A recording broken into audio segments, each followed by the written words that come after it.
Hello बच्चों, let's see this question. So the question is saying actively functional nucleus shows.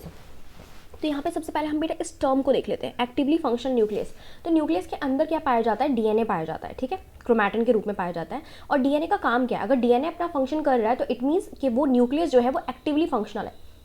DNA का काम होता है आरएनए बनाना, ठीक है, by the process of transcription.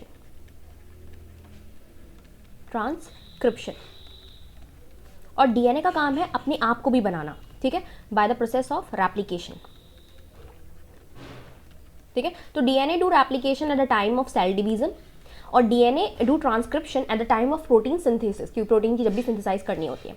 तो आरएनए कितने टाइप के होते हैं बेटा? आरएनए कितने बनते हैं? तो आप देख लीजिए, आरएनए जो बनते हैं वो होते हैं मैसेंजर आरएनए, जिसमें डीएनए डायरेक्ट अपनी कोडिंग दे देता है, ठीक है. Then we have transfer RNA and then we have rRNA, ठीक है, जिसमें ये आरआरएनए जो है वो आगे जाकर प्रोटीन के साथ मिलके आरआरएनए प्लस प्रोटीन एक सेल ऑर्गेनल ही बनाता है जिसका नाम है ribosome. And these ribosome help in protein synthesis, help in translation का मतलब क्या है? प्रोटीन सिंथेसिस, ठीक है. तो ये तीनों आरएनए कहाँ पाए जाते हैं? न्यूक्लियस में पाए जाते हैं. और जब ये न्यूक्लियस से निकल के बाहर जाते हैं, ठीक है, आउटसाइड न्यूक्लियस, तो आउटसाइड न्यूक्लियस बेटा कैसे जाएंगे? ये बाय न्यूक्लियर पोर की तरफ वजह से जाते हैं, न्यूक्लियर पोर से होते हुए जाते हैं ये. और तब ये क्या करते हैं? ट्रांसलेशन करते हैं, ये ट्रांसलेशन करवाते हैं, ठीक है. अब हमें किन किन चीज़ों की ज़रूरत है एक्टिवली फंक्शनल न्यूक्लियस बनाने के लिए? तो बेटा अगर ये न्यूक्लियस है so it should have DNA, ठीक है, इनके पास डीएनए होने चाहिए. डीएनए किस फॉर्म में होने चाहिए? क्रोमैटिन के फॉर्म में, ठीक है. क्रोमैटिन जो है वो दो फॉर्म में पाया जाता है, एक तो है डिफ्यूज फॉर्म और दूसरा है कॉम्पैक्ट फॉर्म. तो बेटा diffuse form is known as euchromatin, and these euchromatin are transcriptionally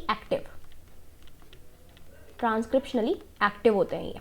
और कॉम्पैक्ट क्रोमैटिन जो होते हैं, ठीक है, कॉम्पैक्ट क्रोमैटिन जो होते हैं these are known as heterochromatoin, ये ज़्यादा कंडेंस होते हैं.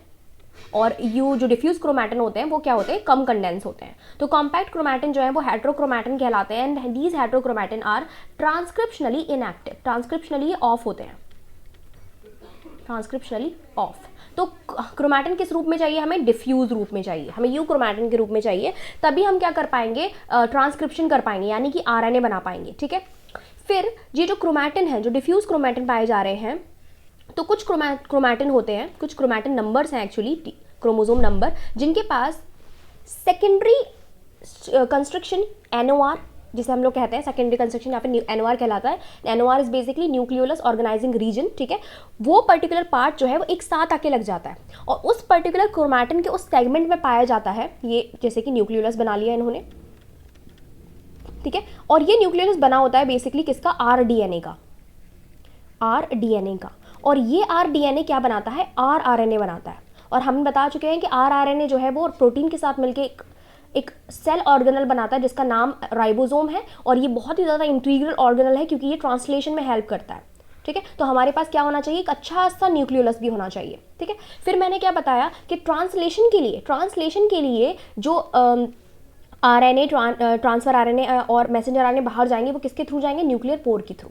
तो ये न्यूक्लियर पोर के थ्रू कहाँ निकलते हैं? बाहर निकलते हैं. फिर डीएनए से आरएनए बनाने के लिए, ट्रांसक्रिप्शन के लिए जरूरी होती हैं प्रोटीन्स एंड एंजाइम्स. तो वो प्रोटीन एंड एंजाइम्स कहाँ बनते हैं बेटा? साइटोप्लाज्म में बनते हैं. उनका भी अंदर आना जरूरी है, तभी तो न्यूक्लियस कैसा होगा? एक्टिवली फंक्शनल होगा कि नहीं होगा. तो इन सबको करवाने के लिए किनकी जरूरत है? न्यूक्लियर पोर्स की, ज़्यादा से ज़्यादा न्यूक्लियर पोर्स की, ताकि सैचुरेशन ना आए, न्यूक्लियर पोर जो है वो ज़्यादा से ज़्यादा हो. तो हमारा राइट आंसर क्या हो जाएगा? Large nucleolus, exactly like. No nucleolus तो बिल्कुल भी नहीं.